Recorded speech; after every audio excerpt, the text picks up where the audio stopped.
Samuel, te queremos dar muchas gracias por haberte conectado con nosotros como red de salas, y tú sabrás porque Verónica te ha comentado.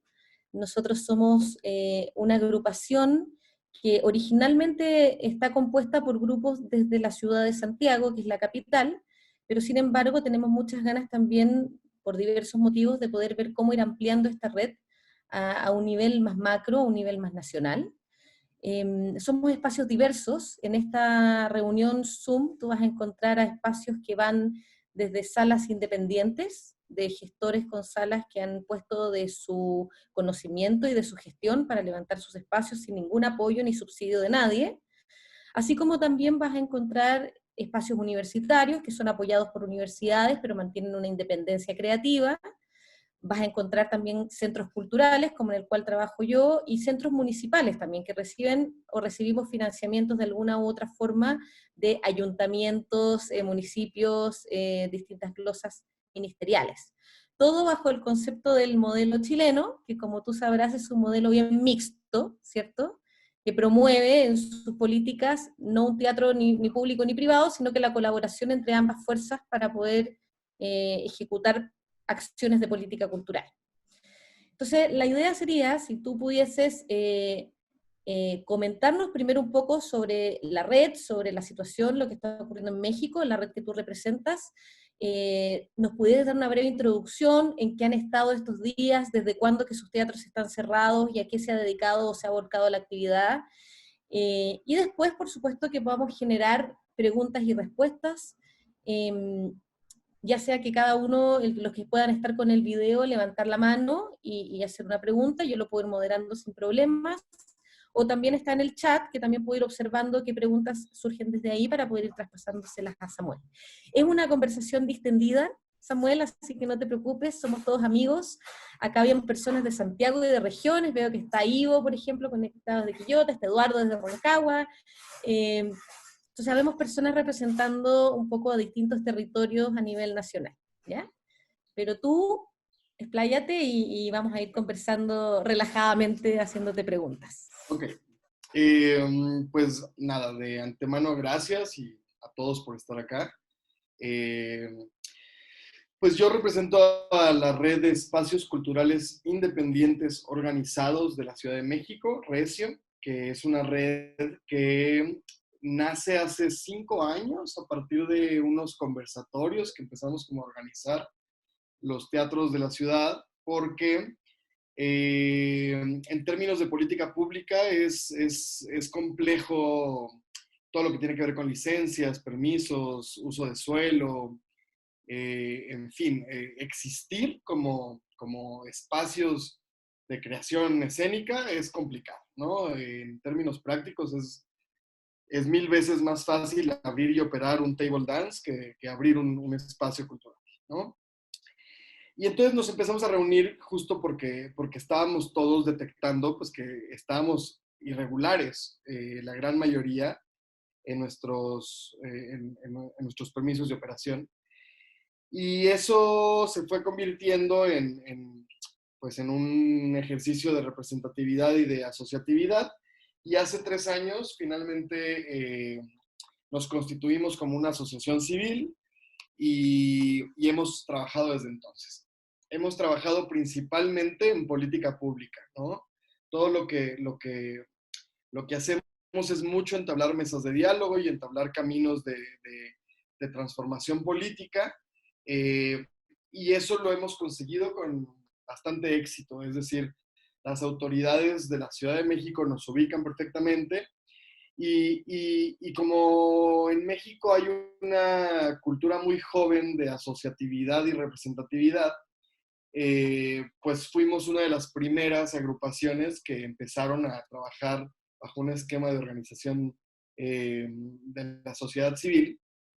Y eso nos ha dado, digamos, pues el haber sido pioneros nos da mucha fuerza a la hora de hablar por la comunidad de las artes escénicas en general.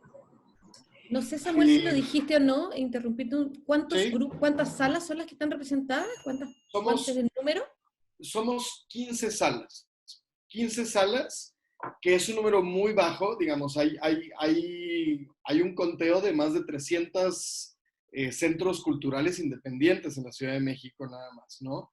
Y el que seamos 15 únicamente en la asociación, pues es sintomático de lo difícil que es integrarse. Y por cómo está dividido políticamente el país, pues también nos parecía importante hacer una red de la Ciudad de México, porque todo lo que tiene que ver con ordenamiento, pues es de carácter local. Entonces, si nosotros nos veíamos como una entidad de diálogo político, pues no le veíamos mucho sentido en hacer un esfuerzo nacional, ¿no? Desde ese Además, punto, México es una política federal, en el es una fondo. política federal, son 31 estados y cada estado tiene a su vez su propio instituto de cultura y hay un montón de disposiciones de carácter local que quedan en atribución de los estados. Por lo tanto, digamos, si yo logro transformar la legislación de la Ciudad de México sobre el uso de suelo, pues solo va a impactar el territorio de la Ciudad de México, ¿no? Lo que sucede usualmente en este país es que hay un efecto cascada. Digamos, toda política de avanzada que se implementa en Ciudad de México se replica en los estados muy, muy rápido. Entonces apostamos por ese modelo de inicio.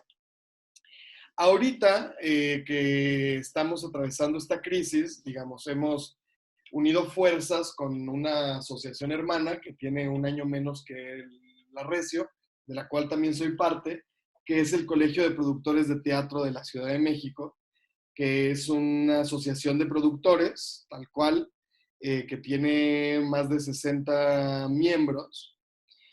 Y, y juntos nos unimos por primera vez para escribir este documento que les hemos compartido, que son las 25 medidas económicas para atravesar la crisis del COVID-19. Y hemos puesto todo nuestro esfuerzo estos días en, primero, en la construcción de ese documento y segundo, en empezar las mesas de diálogo con autoridades. Y hasta ahora, digamos, vamos por buen camino. No se ha transformado todavía esto en política pública, no ha habido, como ya lo fue en España, un decreto, o en Argentina también entiendo que ya tuvieron ciertos resultados. Nosotros estamos ahí, estamos en la construcción de eso, pero hasta ahorita ha habido diálogo. Y lo que está pasando es que en este diálogo con autoridades, pues lo que nos piden, sobre todo las autoridades federales, la Secretaría de Cultura Federal, es que hagamos un frente amplio y que un poco por ser los adultos en la mesa, pues nos toca llevar la línea, ¿no? Entonces, hoy mismo terminando esta reunión, yo me muevo a otra reunión, que es nuestro segundo conversatorio nacional con administradores de espacios de todo el territorio, ¿no? Tuvimos uno el miércoles pasado, asistieron 30 espacios de todo el país, esperamos tener más quórum el día de hoy, y la idea es eso, empezar a transitar hacia un organismo de representación de espacios independientes de todo el territorio con la complejidad que eso implica, ¿no? Eh, y no Samuel, está siendo fácil. en ese Ujú. sentido, como experiencia, ¿cuáles crees tú que, o cuáles más o menos visualizan hasta ahora que serían esas problemáticas o esas piedras de tope que tú nombras como más difíciles de sortear al momento de expandir territorialmente ese proceso de asociatividad hacia otros territorios? ¿Qué es lo que tienen diagnosticado? Porque puede ser la distancia en algunos casos, ¿cierto? Los presupuestos, pero ¿cuál crees que es la naturaleza más difícil de sortear en ese contexto? Pues lo que pasa es que somos muchos países en uno, ¿no? O sea, la realidad de México es que es muy compleja la diferencia que hay entre ciertas regiones del país en términos de la posición y el valor que se le da a la cultura y a las artes escénicas en particular. Claramente somos un país centralista, ¿no? La gran mayoría de toda la cultura y las artes se concentra en Ciudad de México y eso nos pone a vistas de los estados en una situación constante de privilegio, ¿no? Hay un reclamo permanente del interior del país a la Ciudad de México por cómo se concentran aquí los recursos y los apoyos y los estímulos y demás, lo cual es entendible y es natural. Eh, y un poco lo que nos pasa es que el inicio de todo diálogo plural, pues tiende, seguro a ustedes les pasó, o quiero pensar que así fue, pero es muy poco es muy poco fértil la primera parte de todo proceso de asociatividad. Es, es yermo porque empieza a ser un vertedero de quejas históricas y de deudas históricas y empieza a ser como una, pues sí, todo el mundo trata como de hablar desde lo individual y nos cuesta transitar como esa fase para empezar a hablar en colectividad. Es un proceso natural, a nosotros mismos nos pasó aquí en Ciudad de México, ¿no? Eh, y creo que va a ser un proceso lento nada más, no creo que vaya a ser imposible. Nosotros estamos intentando empujar un esquema de regiones, ¿no? Región norte, región sureste, región para así poder tener un poquito mayor control, sobre todo representatividad, porque son muy poco prácticas las mesas con autoridades, sobre todo pues, con 80 personas sentadas en una mesa. Tenemos que encontrar un esquema de representatividad donde todo el mundo se sienta, valga la redundancia, representado y valorado. Y cómo eso escala, digamos, en las distintas Sí. conversaciones y grupos. Y Samuel, yo no sé si todos los que están acá en este grupo pudieron tener acceso a ese documento que tú comentabas de las primeras 25 medidas. Eh, no te vamos a pedir que nos cuentes de las 25, pero si tú nos pudieras hacer quizás un resumen de cuáles tú consideras que son en este momento las 3 o las 4 quizás líneas más urgentes que ustedes están consensuados como asociación en solicitar en, en este trabajo político, ¿cierto? ¿Cuáles serían esas las más relevantes? Pues sí, mira, llegar a ese primer borrador fue complejo, ¿no? Y además cabe remarcar que es un documento abierto y en construcción y que esperamos todavía se sumen. De hecho, creo que ya vamos en 27 medidas, creo que ya sumamos dos más. Eh, pero nosotros por primera vez en la historia tenemos un gobierno de izquierda y, y a este gobierno de izquierda le tocó esta pandemia. Y está siendo muy complejo porque hay una cruzada contra el neoliberalismo y hay una cruzada contra el empresariado, ¿no? Y entonces nosotros tuvimos como la experiencia de ver una semana y media antes de que nosotros sacáramos este documento, el Consejo Coordinador Empresarial, que es una red muy importante de empresarios de toda índole en México, hizo también un pronunciamiento y un llamamiento a las autoridades. Y en ese llamamiento estaban mucho haciendo énfasis en la condonación de impuestos y en medidas paliativas económicas que desde un enfoque neoliberal hacen sentido, pero fueron severamente criticados no solo por las autoridades, sino por la misma sociedad.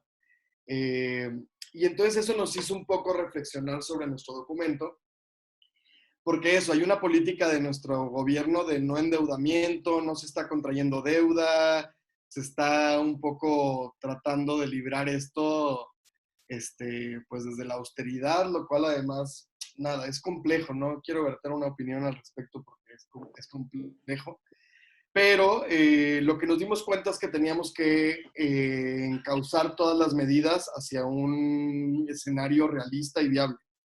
Y eso implicó, bueno, no pidamos no pagar impuestos, no pidamos no pagar la luz de nuestros teatros, no pidamos ningún trato que pueda leerse como un privilegio o un trato preferente, porque finalmente entendemos que todo el país la está pasando mal y que no hay una sola industria en este país que no vaya a estar golpeada por esto y que no hay dinero además para rescatarnos a todos, ¿no?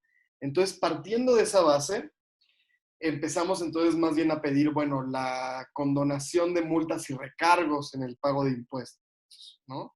Como no nos... Adelantándose más al futuro, inclusive. Claro, o sea, vamos a pagar todos los impuestos que tengamos que pagar, pero ahorita estamos teniendo que tomar decisiones de o pago impuestos o pago nómina y estamos todos tomando el camino humanitario y eso implica, bueno, en algún momento pagaré, solo no me inundes de multas y recargos de aquí entonces, ¿no?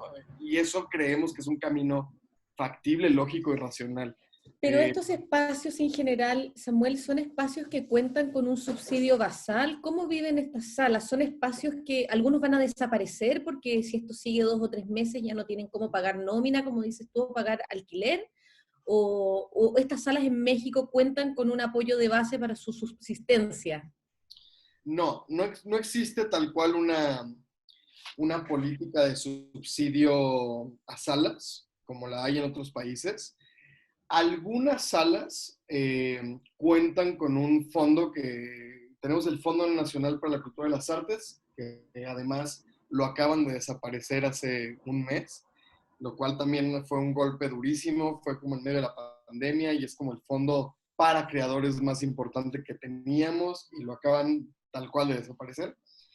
Y entonces muchas salas tenían o tienen el beneficio de ser espacios subsidiados parcialmente por el FONCA, pero eso lo único que los hace es que los coloca en una economía mixta en donde, bueno, tienen una parte subsidiada por el Estado a través de una beca concursable que ellos ganaron y que les da un capital hasta por 2 o 5 años, si mal no recuerdo, y hay un montón de salas que no tienen ningún apoyo, ¿no? Que no tienen O ningún sea, apoyo, que son muy empresas. similar a nuestros sistemas de concursables con fondos, nosotros llamamos OIC, otras organizaciones, otras instituciones colaboradoras, pero muy similar, que son en el fondo concursables, renovables muchos, pero a un plazo determinado.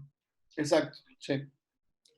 Bien. Entonces, ¿van a desaparecer teatros? Seguramente, sí. O sea, la realidad, digo, no nos gusta admitirlo, pero la realidad es que sí. O sea, está siendo muy difícil. Nosotros hicimos una pequeña evaluación de nuestros espacios en Recio y el espectro es muy amplio, pues, ¿no? La sala más pequeña que tenemos en Recio es una sala para 40 espectadores, que tiene una sola sala y que tiene un gasto mensual de 50,000 pesos, que eso ahora se los pongo en dólares. Eh, $2,000 mensual, ¿no?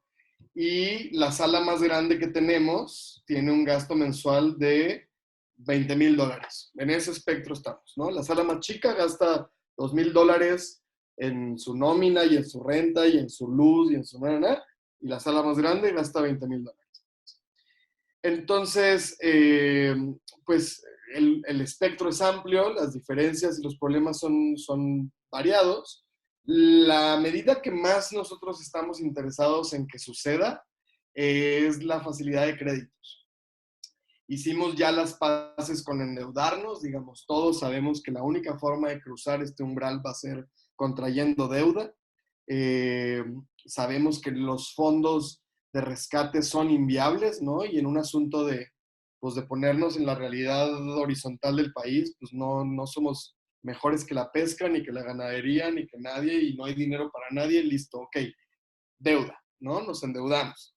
Entonces, lo que estamos nosotros ahorita solicitando son la garantía de que existan estos créditos a las condiciones más preferentes del mercado, que esas solo las puede dar gobierno, y estamos en esas mesas y parece que van a suceder.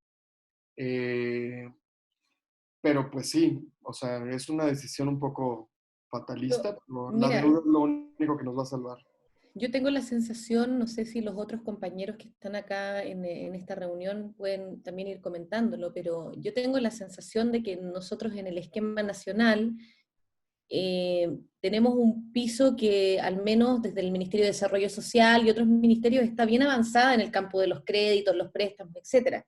Nosotros estamos más bien apelando a dos cosas, que por un lado sí hayan fondos de emergencia, de que salvaguarden, ¿cierto?, algunos espacios que quizás son muchísimo más críticos, y por otro lado también la posibilidad que por articular, digamos, instancias de emergencia para hoy, se pierdan posibilidades en el futuro de financiamiento, particularmente el 2021 probablemente, que va a ser un año también muy complejo y complicado. Yo no sé si hay alguien en el grupo también que tenga alguna pregunta o que quiera hacer alguna consulta. Pueden comentarlo por acá o levantar la mano, no sé, tratando de verlos a todos. Verónica Tapia está levantando la mano. ¿Vero? Sí, yo quiero ir un poco más atrás dentro de la conversación con el tema de esta, como de ampliarse a lo nacional, que estabas hablando, y de que estaban buscando una manera de que no estuvieran sentados a la mesa los 80 o 100 espacios que estarían dentro de esta red. ¿Es la misma red que va a tener como sucursales, por decirlo de alguna manera, o son distintas redes? Lo digo porque nosotros también estamos un poco en esa misma reflexión y discusión para, como para ver cuál es la forma, porque también son lugares complejos, con mucha distancia.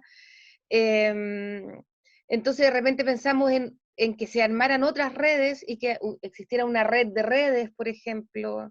Yo quería saber cómo es que están ustedes organizando eso. Eh, Nuestra intuición nos guía por el mismo camino por el que tú planteas, ¿no? O sea, una red de redes, eh, en el mundo de los adultos les llaman cámaras nacionales de la industria de las artes escénicas, es como el sueño, la aspiración, ¿no? Este, pero sí, nosotros hemos empujado mucho a que estas asociaciones sucedan.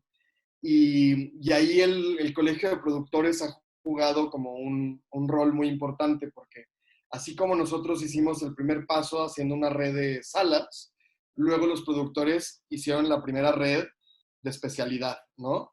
Entonces, eso ya dio pie a que surgió una red de vestuaristas, por ejemplo, ¿no? Que se llaman Vestuario a Escena y son una asociación civil y están todos los vestuaristas que yo conozco, al menos que trabajan en la Ciudad de México, ya están organizados, se está armando una red de directores, se está armando una red de escenógrafos, digamos, la asociatividad por especialidad está siendo un acierto. Ahora que nosotros hicimos una rueda de prensa y tuvimos un montón de repercusión mediática con estos 25 puntos, la invitación original era a que organizaciones se sumaran a este frente común, que es un frente para atender la emergencia, digamos. Vamos a aprovechar la emergencia para empezar a unir ese frente, aunque esté desarticulado todavía. Ya luego lo iremos como organizando, pero ahorita lo importante era hacer como el frente. Y claro, lo que está pasando es que no hay organizaciones, o hay muy pocas organizaciones. Entonces nos empezaron a llegar un montón de solicitudes de adhesión a este frente de los 25 puntos, pero desde compañías, ¿no? Compañías de teatro, o desde casas productoras, o desde escuelas.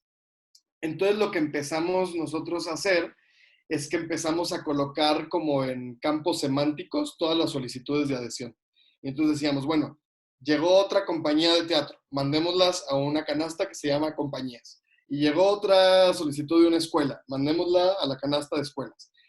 Y lo que estamos tratando de armar es como pequeños grupos de trabajo, como diciendo, bueno, todos ustedes son compañías.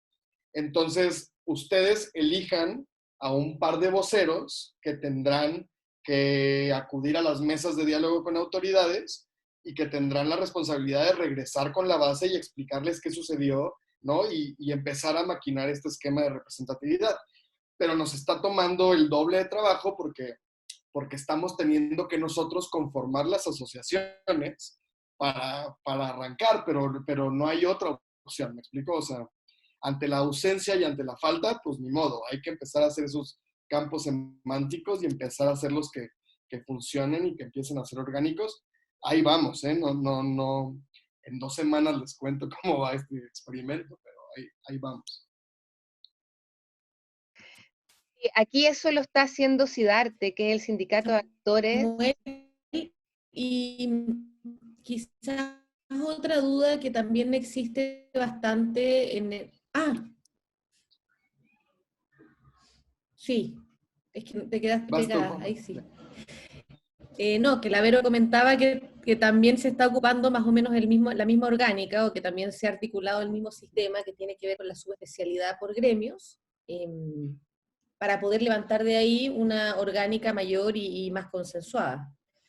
Pero otra cosa que yo te quería preguntar y que quizás tiene más que ver con el plano futuro, ¿cierto? Y pensando en una pregunta que nos está también rondando a todos como espacio, y aquí también sé que no tienes las respuestas tampoco, pero tiene que ver con las preguntas de la idea de un retorno, de cómo proyectar un retorno, de cuándo va a hacer eso, que nadie lo sabe muy bien, en qué formato, en qué modalidad, qué posibilidades ese retorno. Aquí en Chile se ha acuñado bastante el término desde las autoridades de la nueva normalidad, ¿cierto? Como entender que volver a una normalidad como la que conocíamos quizás antes ya no es posible, o no va a ser posible por mucho tiempo. ¿Qué conversaciones o qué reflexiones han tenido en torno a ese debate o a esa área de comentarios? Pues hay como hay un grupo de voces dentro de la comunidad de artes escénicas que está como queriendo ejercer coerción o presión sobre las autoridades para que no nos dejen al final de la cadena, para, ¿no?, considerar las artes escénicas en tanto fuente de empleo para un montón de gente como actividad pues esencial o medianamente esencial, pero no lo es, ¿no? Yo personalmente, digamos, ya entendí que las autoridades no dictan la fecha de regreso, que es el virus mismo el que la dicta, ¿no? Y en ese sentido, no sé ustedes cómo van, nosotros estamos consiguiendo aplanar la curva, lo que significa que nuestra cuarentena se va a extender, ¿no? Es un poco, o sea, el efecto lógico de que aplanar la curva funcione es que se extiende este asunto.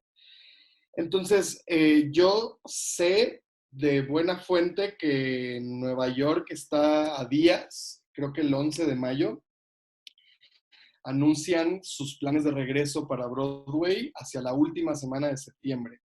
Y mi impresión es que eso va a desencadenar un efecto dominó que nos va a tocar, ¿no? Entonces yo no veo el regreso antes de septiembre, honestamente. Y aún así, digamos, lo que ahorita nos está nosotros ocupando es empezar a revisar los países que ya están regresando a actividades escénicas, qué están haciendo, ¿no? Entonces, tenemos información ahora les digo porque me llamó de Estonia y Escocia, son dos países que ya regresaron, ¿no? Y entonces lo que estamos viendo es que el cubrebocas es obligatorio durante toda la función, hay gel antibacterial antes de entrar a la sala, hay unos tapetes mitad húmedos, mitad secos, donde se desinfectan los zapatos, hay un termómetro termográfico que determina quién puede o no entrar a la sala, se están eliminando todos los impresos, programas de mano, boletos físicos, todo lo que implica papel en mano se está cancelando y el aforo se está reduciendo al 30%, al menos en la primera fase de regreso. Y luego se va escalonando, digamos, la primera fase dura tanto tiempo y vamos al 30% de aforo, luego se sube al 40%, luego se sube al 50% y eventualmente termina siendo un aforo normal. Esa transición está variando mucho entre países y muchos no logran pasar la segunda fase o la tercera de regreso cuando vuelve a explotar el pico de contagio y van todos de regreso, ¿no? Entonces, está siendo complejo, está siendo muy complejo y afortunadamente hay países que nos llevan la delantera y que podemos observarlos y ver prueba y error que están haciendo. Pero lo que está también pasando es que nadie quiere ser la compañía que reabra actividades, ¿no? Nadie quiere ser el kamikaze que va a regresar a la peor condición económica de su vida. Y alguien va a tener que hacerlo. Entonces, lo que está empezando a pasar es que los mismos espacios que tenemos la fortuna de hacer producción propia, pues vamos a tener que empezar con nuestra producción propia, ¿no? Y eso también está siendo complejo porque, bueno, hay que cuidar en particular o sea, por más que en el público haya medidas de sanidad, en el escenario es difícil que las haya, Entonces, pues van a regresar monólogos, van a regresar obras de poco contacto, van a regresar obras con elencos jóvenes, ¿no? Es muy fuerte decirlo, pero pues los adultos mayores son los que más hay que cuidar y implica un riesgo alto. O sea, por más que se tomen medidas sanitarias, el riesgo existe y existirá y no podemos a nadie prometerle que está a salvo de venir a nuestras salas, y eso en términos de comunicación y de ganar la confianza del espectador, y hay un fenómeno que seguro les está pasando también, que es el síndrome de la cabaña, en donde yo ya no estoy listo para salir de mi casa, con toda sinceridad se los digo, he generado un síndrome de Estocolmo aquí raro, y la economía va a ser otro factor, no va a haber dinero, no va a haber dinero para cosas que no sean pues canasta básica. Básicas.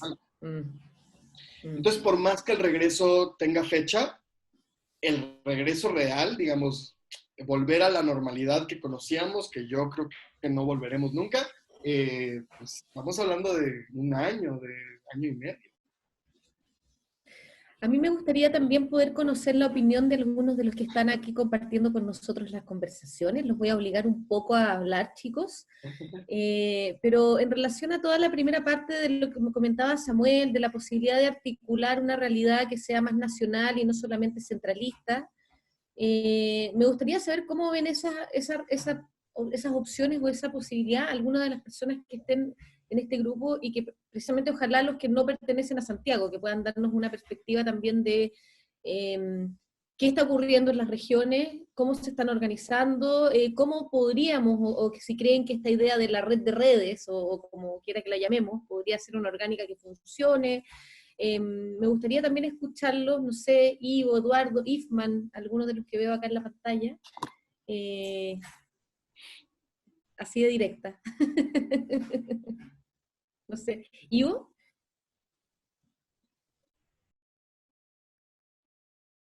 Sí, buenas tardes a todos.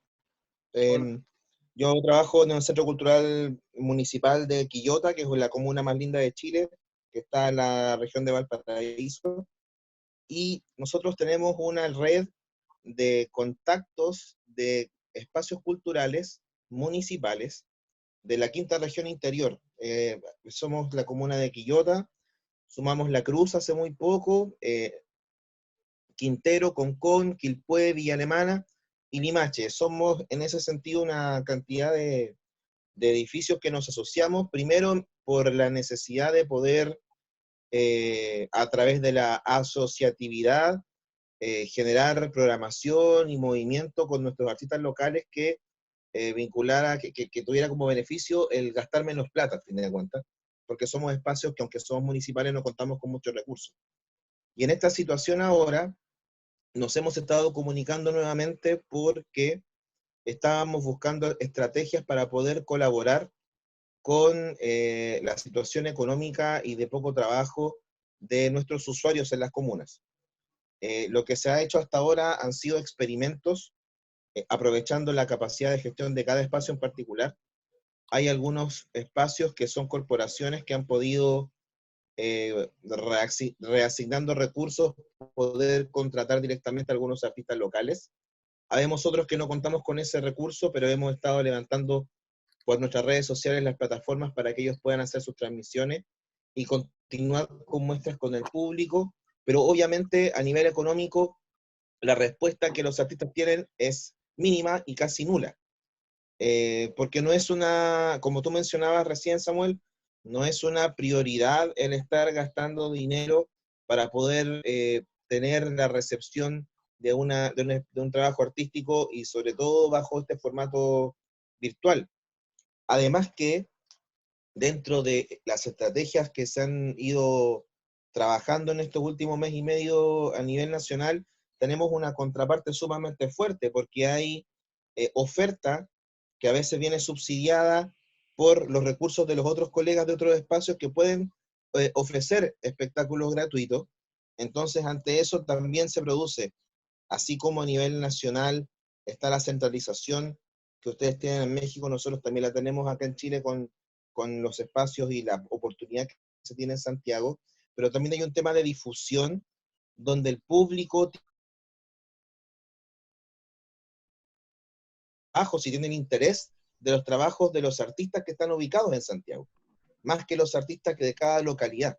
Entonces, por ese lado, la oferta que se ha podido levantar en la microzona, aunque nosotros no queramos, y yo sé que también que aunque los colegas de Santiago no lo quieran, aún así, cuando se publica y se busca ganar los espacios de las transmisiones para que el público lo pueda recibir, también se produce un efecto de desventaja de mediática, de desventaja de interés de difusión. Entonces, obviamente, para los espacios de región, siempre va a ser muy beneficioso el poder establecernos y estar comunicados dentro de una red mayor, tanto por el tema de valorización de los artistas locales dentro de esa red, como también de la recepción de esos trabajos. Pero, y con esto cierro, sí hay se evidencia nuevamente en este Te perdimos, parece, Ivo, el audio. espacios de ¿Sí? región, Ay. aún con... ¿Aló?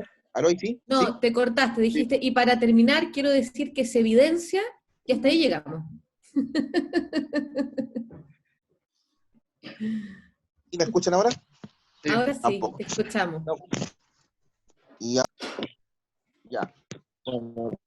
Bueno que no me escucharon porque es lo que dije al final, pero tiene que ver con que la desventaja que los espacios de región tenemos en particular con la mecánica y el impacto que tienen los espacios de Santiago.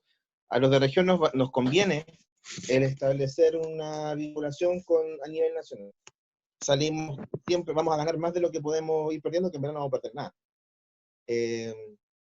Pero si esta situación de emergencia ha hecho de que quede más claro lo difícil, que es el tema de competir. Si nosotros nos ponemos a competir entre los espacios, si nos ponemos a competir sectorialmente, vamos a ir a pérdida.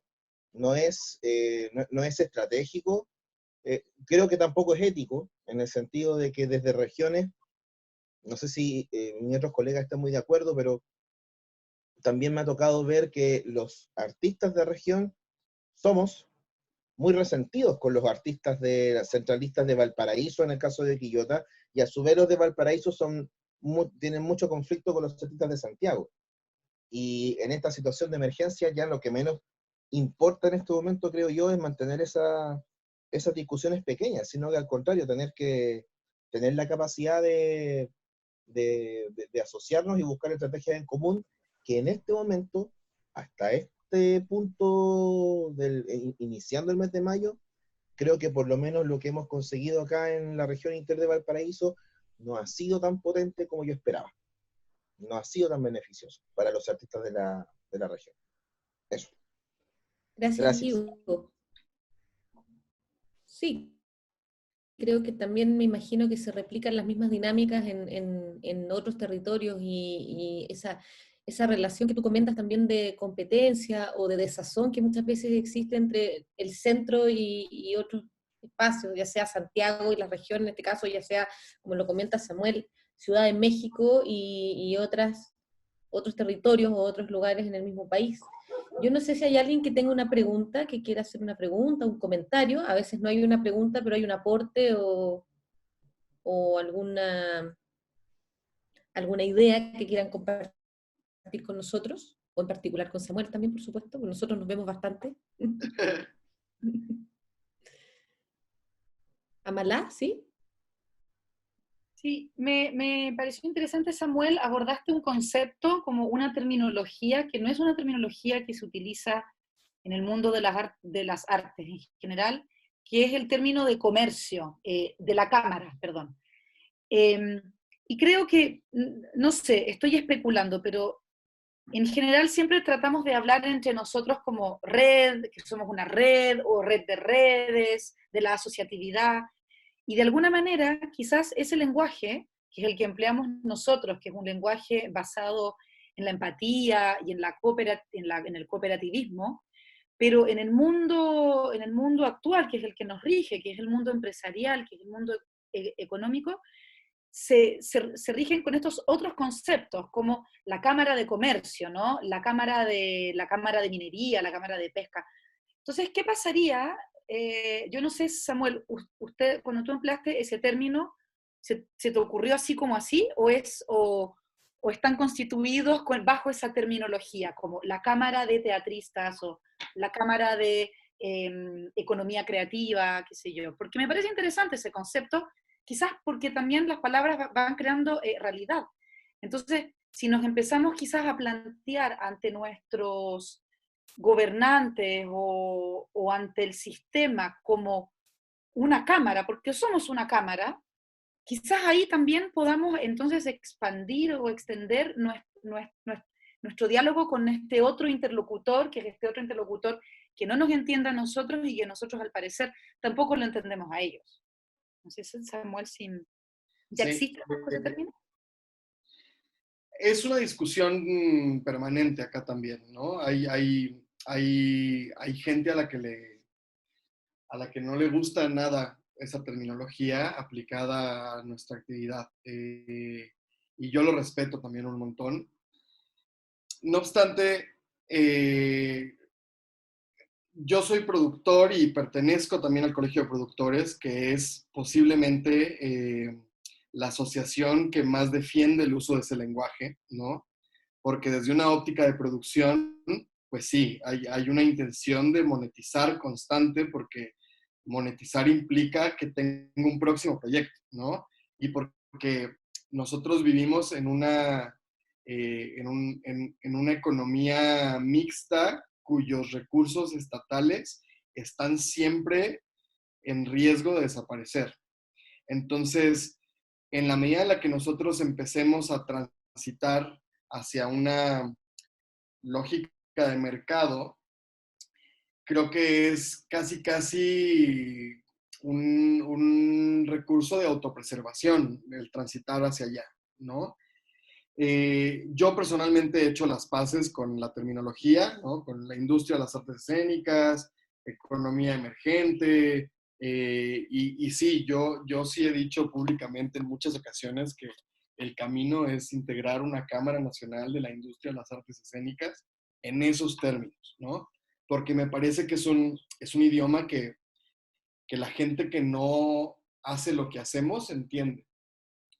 Ahora mismo que estamos, por ejemplo, transitando el camino de los créditos, claro, lo que nos damos cuenta es que si esos créditos no nos los da el Estado, ningún banco nos los va a dar, porque somos una actividad de alto riesgo. Económicamente hablando, incluso la recomendación de varios de los fiscalistas de nosotros es que no digamos que somos teatros o que no digamos que somos productores de teatro, que digamos que somos subarrendadores de inmuebles, que al final del día eso es un teatro, pero que en términos de una lógica de un crédito bancario hace más sentido que el decir que somos un teatro, ¿no? Entonces, es muy fuerte, como toparte con esa constante realidad es muy fuerte.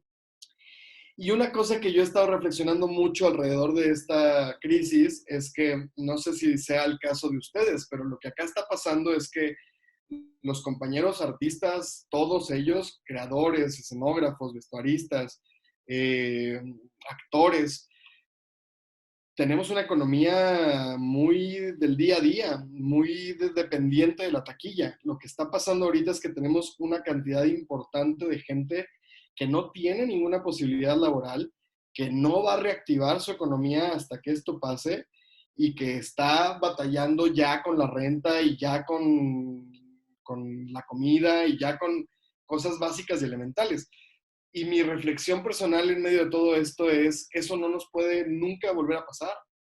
Y eso tiene que ver con una precariedad a la que hemos abonado todos, justamente por no querer ver la necesidad de monetizar nuestra actividad, ¿no? No sé si a ustedes les pasa, pero a nosotros nos cuesta mucho que el público valore el precio de lo que cuesta una entrada para ver nuestros espectáculos.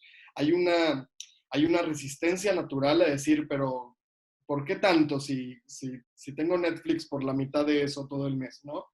Y ese entender que querramos o no, estamos insertos en la economía del entretenimiento y la dispersión, pues nos vuelve competidores complejos.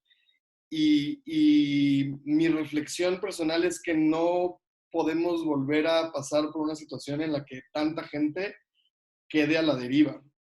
Y eso implica con reforzar nuestra economía y ya, pues hasta ahí he llegado. Tampoco es que tenga la solución, no sé por dónde. Hay una idea que ahora mismo estamos construyendo que en cuanto esté un poco más formada se la compartiré a Verónica, que es la posibilidad de crear un banco de boletos, que está siendo una idea que está agarrando como bastante eco con las autoridades.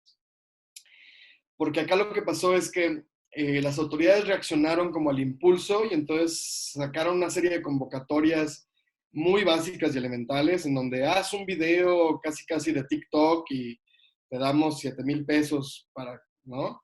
Becas de manutención, tal cual, y lanzaron una convocatoria, una primera convocatoria, dieron 1,300 apoyos económicos individuales y tuvieron más de 4,000 personas inscritas y solo era como Ciudad de México. Entonces, claramente esos mecanismos no son funcionales y no generan un impacto amplio en la comunidad.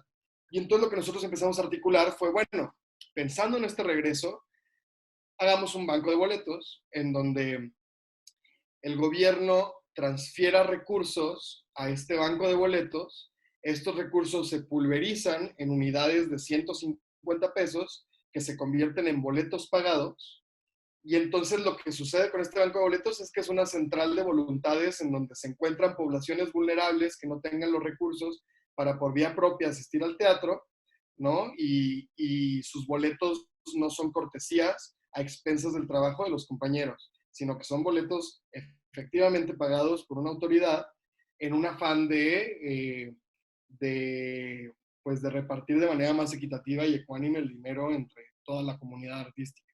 Digamos, es una idea que está ahí como en el tintero y que estamos trabajando, pero un poco la reflexión creo que es esa. Creo que nos estamos dando cuenta de lo endeble y de lo frágil que es nuestra economía, de cuán dependemos de la taquilla y está haciendo un golpe de realidad fuerte, ¿no? Una lupa de aumento bastante dolorosa de cuánto hemos contribuido a desvalorizar el trabajo propio.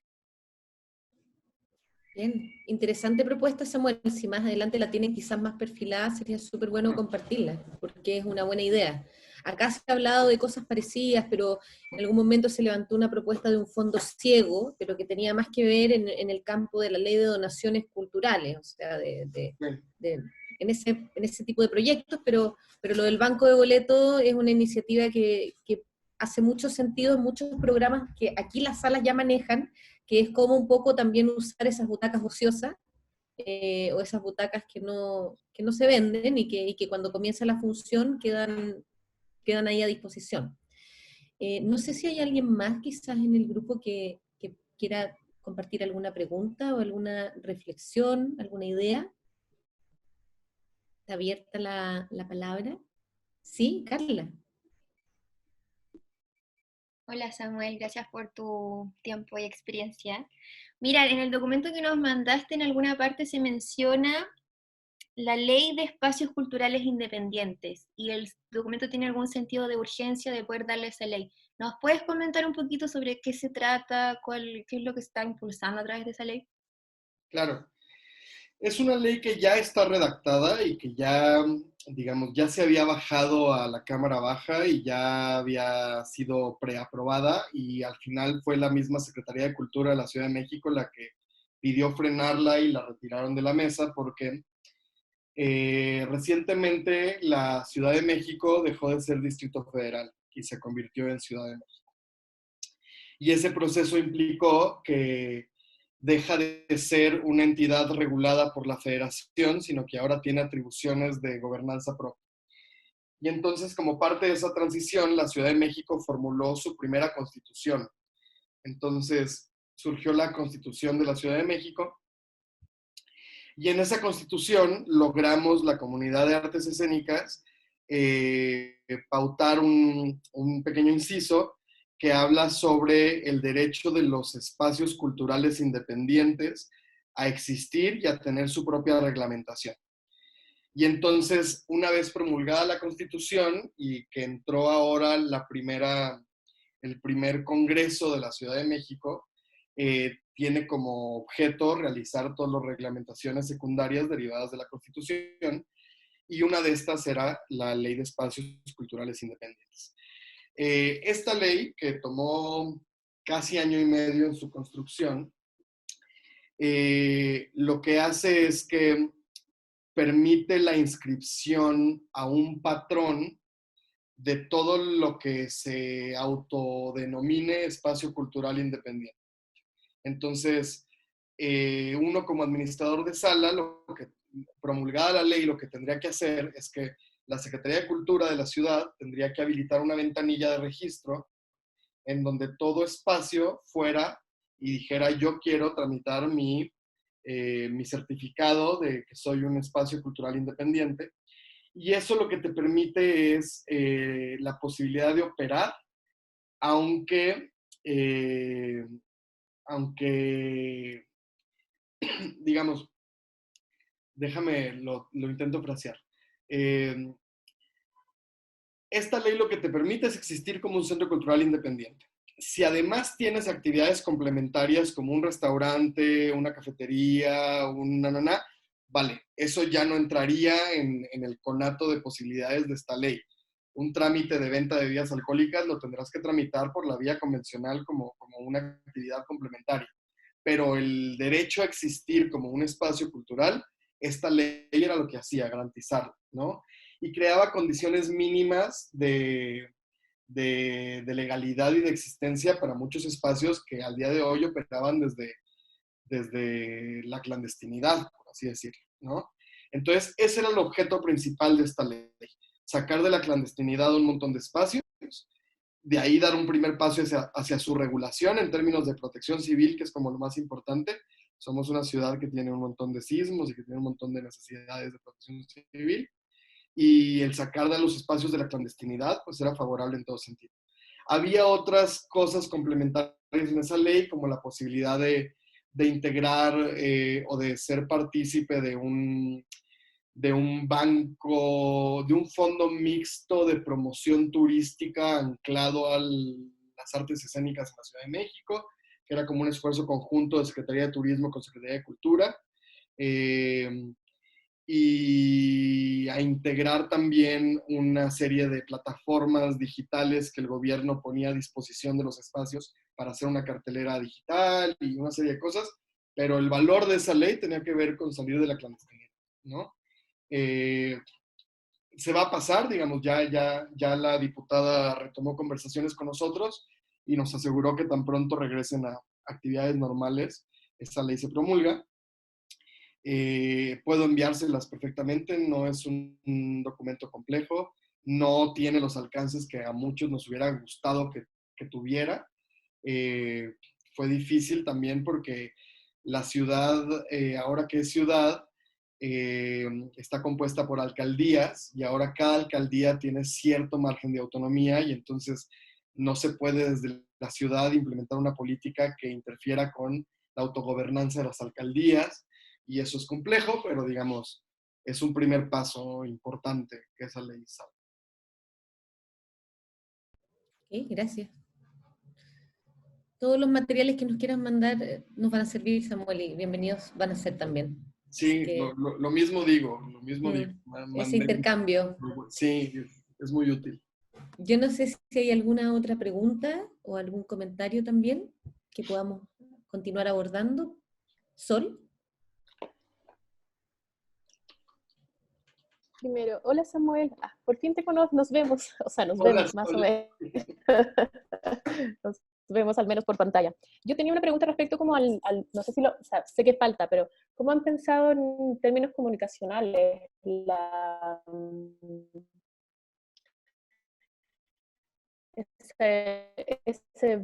confianza del público, ¿no? Pensando que no se les va a poder asegurar que van a estar súper seguros y van a tener que ir, en la mayoría de los casos, a encerrarse a un lugar que es lo que, donde se supone que hay más contagios en el fondo. Eso. No hemos llegado ahí. Hay en la agenda una reunión ya con varias instancias de gobierno para empezar a planear de manera conjunta una campaña de comunicación que incentive al regreso a salas. Creemos que lo primero será comunicar las medidas sanitarias que se están implementando por decreto, digamos, en todas nuestras salas, como decir, estamos haciendo esto, estamos haciendo esto, estamos haciendo esto. No viene saturado en términos sanitarios. Se ha hablado también mucho de la necesidad de invocar al acto de comunión y al acto social, ¿no? Como decir, esto también es parte de la sanación, pues, ¿no? Como volvernos a volver a estar juntos en un lugar para celebrar algo, también es parte del regreso, pero no lo tenemos todavía claro. Cuando tenga, por supuesto, avances sobre esa campaña, igual se las comparto, pero no hemos llegado ahí, la cabeza no nos ha dado para llegar ahí. Estamos todos un poco igual, con la cabeza distribuida en varias cosas. Para la SOL es importante, porque obviamente la SOL nos apoya mucho en lo que son las comunicaciones de la red.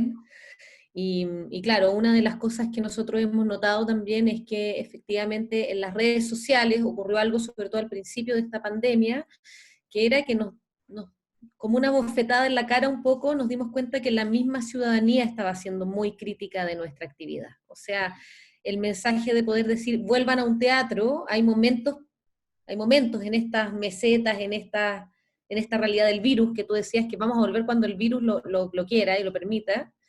Hay momentos en los que el mismo mensaje puede sonar muy asertivo y otros en el cual puede sonar extremadamente disonante. Entonces, estamos todos un poco en la misma pregunta, yo creo, y probando y equivocándonos también a ratos en eso. Sí, totalmente. Bueno, Samuel, estamos más o menos en el tiempo. Yo no sé si es que hay todavía tiempo para más comentarios, si es que hay alguna última pregunta. Yo estoy bien de tiempo, ustedes dicen. Ivo está levantando Bien. la mano. Sí, Ivo. me nace esta pregunta.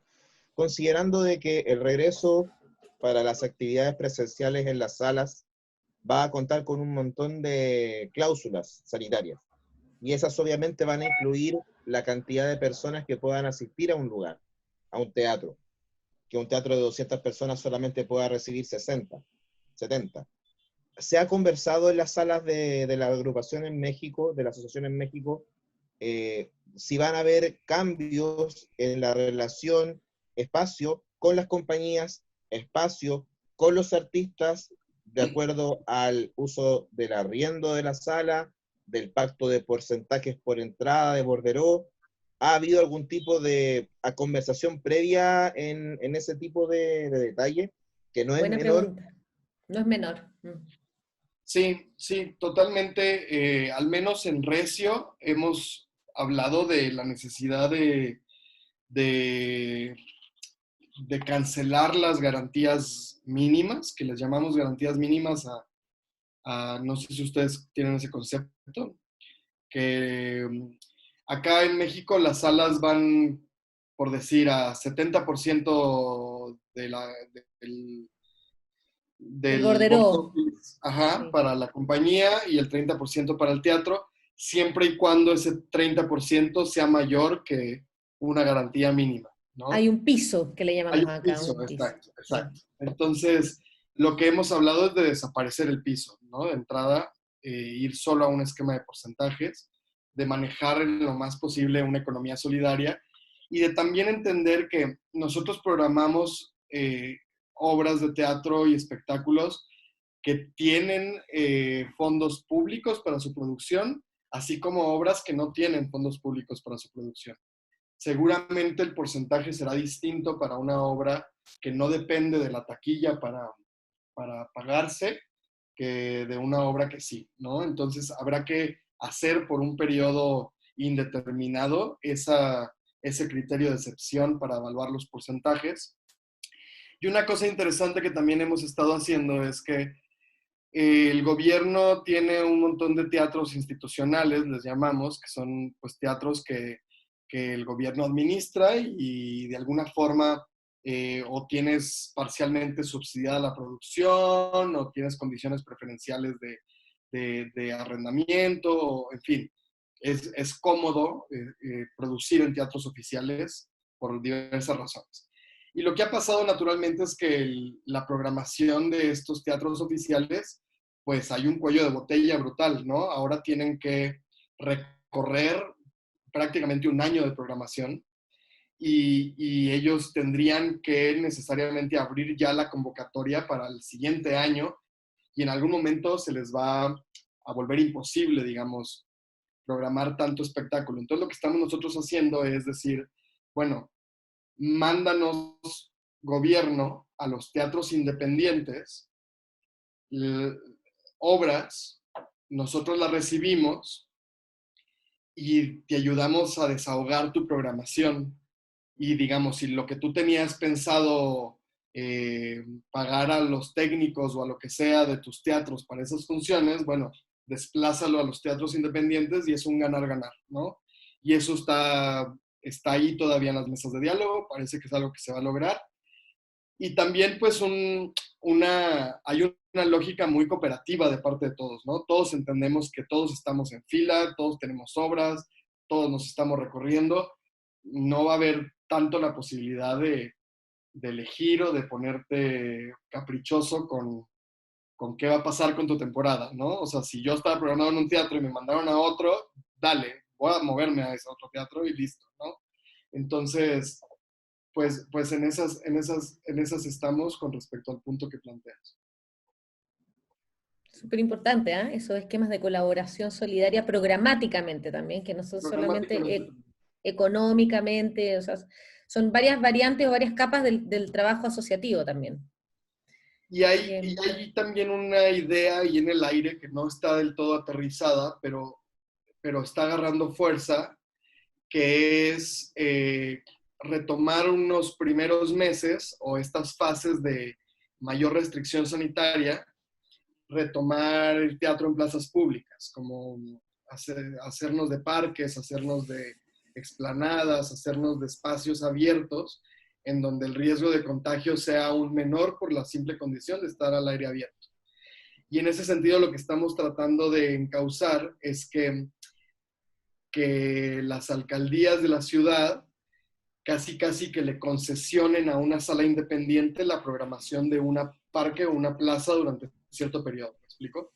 O sea, que durante 3 meses este teatro independiente mueva toda su programación de sala a una plaza.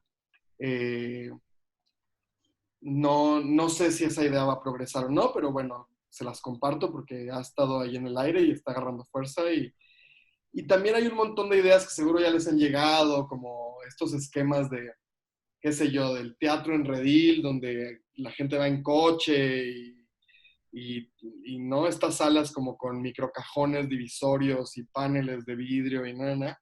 Yo personalmente he decidido no alimentar esas ideas porque me parecen ya muy derrotistas, ¿no? Me parece que ya es irnos a imaginar condiciones muy apocalípticas y a no imaginar un regreso. Yo creo que el regreso sucederá. En fin. Bien. ¿Alguna otra pregunta o comentario? ¿No? Yo quiero hacer una pregunta respecto a lo que decía recién Samuel sobre esta idea de trabajar en el espacio público, en las plazas, en los parques. Es algo que la sala que represento aquí en el anfiteatro hemos pensado mucho también porque está emplazada en un parque. Pero lo que nos preguntamos es cómo hacer esta evaluación de que, claro, si estamos al aire libre, quizá hay menos posibilidades de contagio, pero también hay más posibilidades de que se aglomere más gente. Entonces, ¿cómo han pensado ustedes eso, por ejemplo? Pues nosotros tenemos Bueno, la Compañía Nacional de Teatro tiene una réplica del Globe, del teatro shakespeariano, ¿no? Y le llamamos la corrala, y es una corrala que se monta en plazas públicas y que tiene como este sistema circular y escenario a centro y demás. Y entonces un poco, claro, cuando empezaron a hablar de plazas públicas, pues la primera idea fue, hagamos corralas, ¿no? La lógica es que eso es replicar un teatro, eso es replicar un teatro en una plaza, y la misma condición de aforo y distanciamiento tendría que prevalecer, entonces pues no es el camino, ¿no? Lo que un poco hemos pensado es en la posibilidad de determinar un cuadrante dentro de la plaza, cordonarlo, dentro del cuadrante colocar el número de sillas correspondiente con la distancia de 1,5 metros entre silla y silla, y pues el aforo lo determinará la superficie del cuadrante, ¿no? Y evitar las aglomeraciones fuera del redil, fuera del acordonado, pues será un trabajo conjunto de autoridades pero no es una idea que hemos trabajado en profundidad, ¿eh? Estoy un poco diciendo a bote pronto lo poco que hemos hablado, pero no la hemos tratado con seriedad todavía. Es que hay muchas ideas. Está en el plano de lo imaginario posible aún. Exacto, estamos ahí. Bien. ¿Alguien más, chicos? Está abierta la palabra. Si alguien desea hacer alguna pregunta o algún comentario o alguna idea, también estamos todos en el proceso de las ideas y desde ese punto de vista todas las ideas son bien recibidas. ¿No? Vero, no sé si tú quieres decir algo o complementar algo de lo que ha sido la conversación de hoy día también. Primero, darte las gracias, Samuel. Ha sido buenísimo escucharte porque también empezamos a sentir que estamos conectados, que hay ideas que están rondando. Bueno, que para los que no lo sepan, nosotros como red estamos armando una red iberoamericana, donde está Samuel con México, está Argentina también, España, y ha sido una buena forma de comunicarnos y saber qué está pasando en estos otros países, un poco con las diferencias y las similitudes, cómo podemos avanzar, cómo España va avanzando y lo vamos viendo en las noticias también. Les preguntamos qué piensan ellos. Hoy día Samuel les preguntaba qué piensan sobre todo esto que está pasando. Entonces, creo que ampliar esa conversación que nosotros hemos tenido hoy, para mí ha sido muy importante, porque veo que tiene los frutos de estos casi 2 años que ya llevamos conversando. Así que muchas gracias. Muchas gracias a todos los que pudieron estar. Yo sé que esta semana es tan compleja, y también lo veo como en México, como mucha reunión. Yo creo que se están zanjando muchas cosas. Sí, lente, o si no me muero porque llevo miles de reuniones vía Zoom. Sobre todo porque, claro, yo creo que va a empezar a haber una respuesta. Si es la que queremos, bien, pero si no, nada que hacer, pero van a empezar a haber respuestas de este mes y medio que llevamos solicitando cosas. Así que les agradezco también a nuestros amigos de las otras regiones, espero que también se vayan sumando a los otros conversatorios, a Pamela, que es maravillosa llevando las conversaciones, no lo puedes haber hecho mejor. Así que Samuel, seguimos en contacto. Si alguien quiere el contacto de Samuel, quiere hacerle otras preguntas o saber un poco más, yo se lo puedo dar, Samuel, espero. Claro, sí. Y muchas gracias a todos por estar aquí. No, muchas gracias por la invitación, y sí, mantengámonos cerca. La verdad es que a nosotros también nos es muy útil sentirnos espejeados con otros países y decir, claro, no estamos solos, todo el mundo es muy impresionante cómo somos tan parecidas estas redes. O sea, la verdad es que tenemos una historia y una vida y pasamos como por los mismos puntitos todo el tiempo, y es reconfortante saber que hay gente ocupándose de las mismas ideas que uno se ocupa de tener. Gracias. Muchas gracias. Hasta luego a todos, que tengan una buena tarde. Saludos. Gracias a todos. Gracias a todos, chao, chao.